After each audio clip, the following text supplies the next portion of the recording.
So, puff pastry. I know so many people are so intimidated by this process. We see it a lot on things like Great British Baking Show. But once you learn how to do it, it is not difficult at all.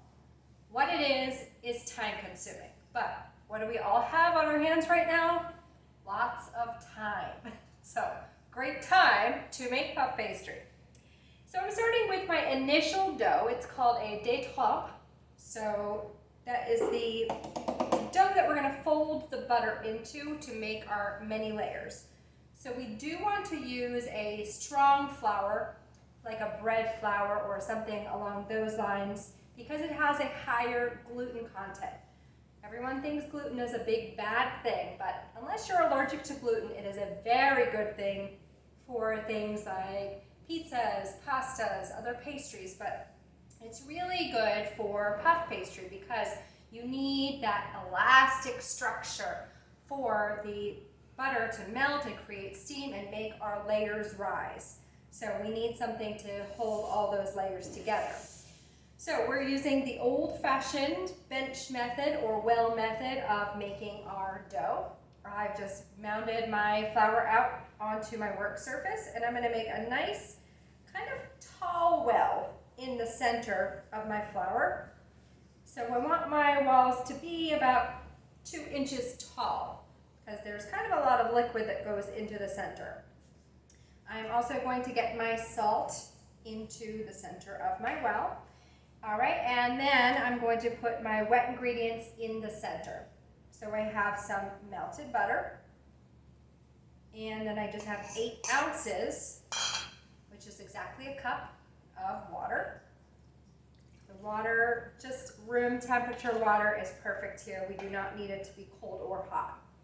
All right, so we're just going to start bringing the flour into the ingredients into the center from the sides of your walls, and then mix it up with your wet ingredients.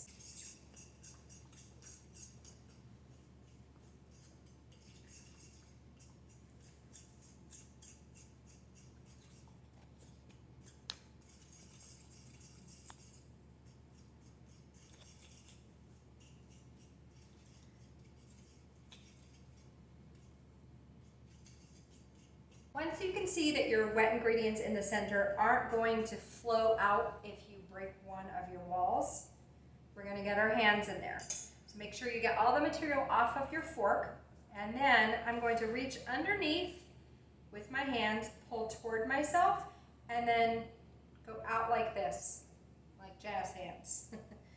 Okay, keep going. And that just helps spread out the wet material in the center and enable it to accept more dry material. This is really fun. I love working with puff pastry because the feel of the dough is just so soft. I just really enjoy the whole process.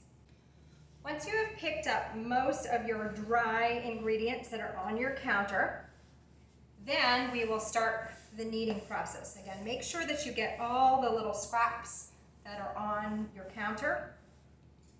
And then we're just going to get kind of a rhythm going. So I'm pressing out, I'm rotating my dough, pressing out again. Keep doing that same process and you really get a good rhythm going. And you'll feel your dough go from kind of a little bit lumpy to it's going to get nice and smooth. This is not a dough where we need to knead it in the mixer. We're just going to knead it by hand for about 2 to 3 minutes, just until it gets nice and smooth. And then we're going to wrap it up in plastic wrap and put it in the refrigerator to let the gluten strands relax and to firm back up a little bit. And we just want to do that for about half an hour. Here's another reason I like working with puff pastry, because you get to do this really fun process, which is to smash out your butter. So I have my 9.5 ounces of cold butter between 2 pieces of plastic wrap here. And so what I did is I just took my bench scraper, or you can use a paring knife, and just cut the sticks lengthwise And then I almost did a little kind of Tetris action here and kind of formed already a rectangle. That just makes it easier than having to bash out a whole stick of butter and then form it into a rectangle. It's just a little bit more difficult that way. So you can use a rolling pin. I happen to like using a meat mallet. I think I have a little bit more control over it that way. So just really make sure that you use the flat side and not one of the serrated sides. So I'm just literally going to go in, smash my butter until it's about 1/4 of an inch thick, and we have a nice big rectangle, probably about 1 foot by 10 inches or so. My initial dough, or détrempe, has been resting in the refrigerator for about a half an hour. So I'm going to take that out of the plastic wrap, roll it out, and we also do want a nice long rectangle with this. When I'm rolling anything out, I want to make sure that I'm equipped with a few things. So I have some bench flour. It's just all-purpose flour, and that's for rolling out. Obviously, we have our rolling pin. I love to use the big Mama Jamma rolling pins. And then I have a pastry brush, and what that's going to do is help me brush off any excess flour, because we don't want to fold too much flour into the puff pastry. Make sure and get a nice good amount of flour on your work surface, and then I press my dough out by hand, pick it up, spread the flour out beneath it, flip it over, press it out again. And I do that about 3 or 4 times before I ever even pick up my pin, and that helps me not stick to my work surface. Get some nice flour on my pin as well. We also don't want our dough to stick to our pin. And I'm going to roll north-south, a little bit east-west, but not too much, because we're aiming to get a nice long rectangle here. We do not want a circle. If you get some rounded edges, you can pull it square with your fingers, or you can push down a little bit harder on one side with your rolling pin, and that'll give you some better leverage to straighten out your edges. See how I'm pushing down a little harder on this side to make nice straight edges.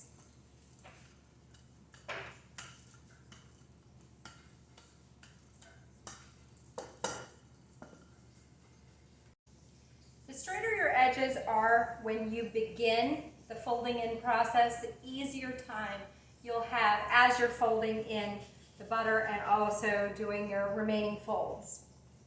As I said, we are equipped with a pastry brush.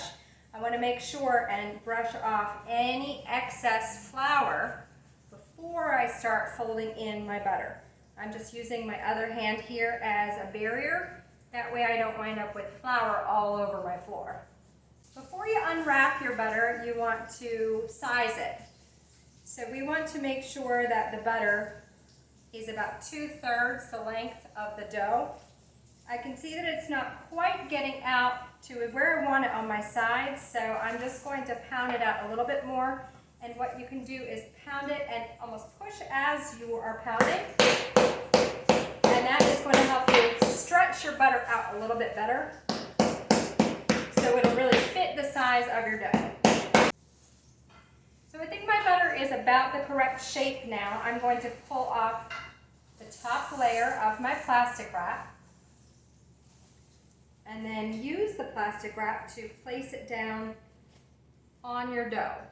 Don't take the plastic wrap off just yet, because then we can go in with our fingers and just push the butter out to almost the edges. We want to leave a little bit of dough overhang, but we want to get it close to the edges as we possibly can get, but still allowing the dough to adhere to itself.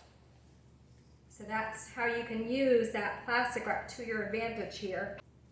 I can see that I am shaped properly with my butter, so I'm going to take my plastic wrap off. If you hold your hand on the plastic wrap as you're pulling, it'll help the butter to stay in place.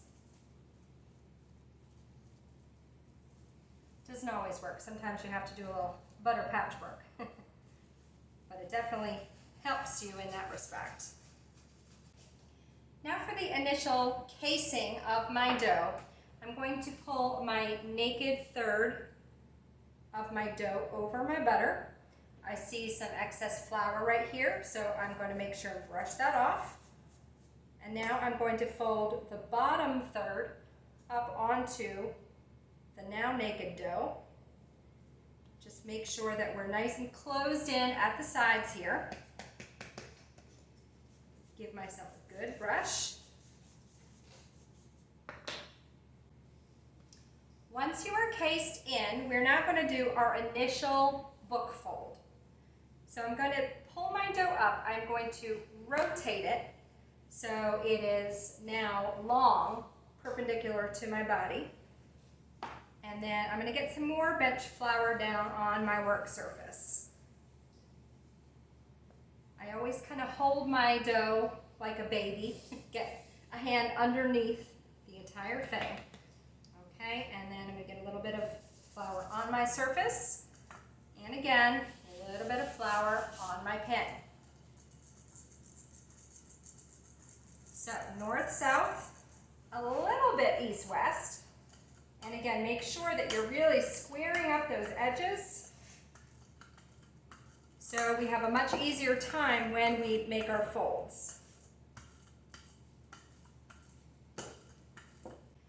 So I finished rolling out my dough with my butter folded in. Remember, brush off between every step here. My dough is about 2 feet, I'd say about 14 inches or so. If you don't get those exact measurements, that's okay. But we want to have a pretty big, long rectangle. It'll make our folding a lot easier. I'm going to fold my bottom up to the center, my top down to the center. Now, of course, I see that excess flour. Brush that off. We do want to leave a little gap right in the center here, and then square up.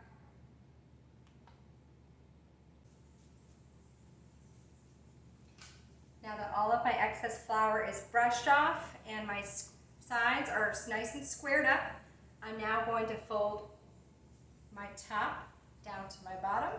Make sure that my sides are nice and square.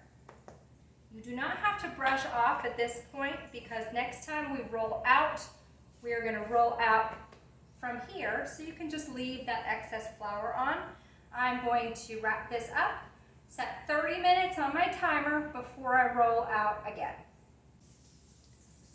Before I put my dough in the refrigerator, I'm going to label it. The process can get a little bit confusing if you don't know what step you're on. So I just put a little piece of masking tape on my dough, and I'm going to write a number 1, because that's my first fold. And that way, every time I roll out and refrigerate, I'm going to write another number on there until I know I'm done.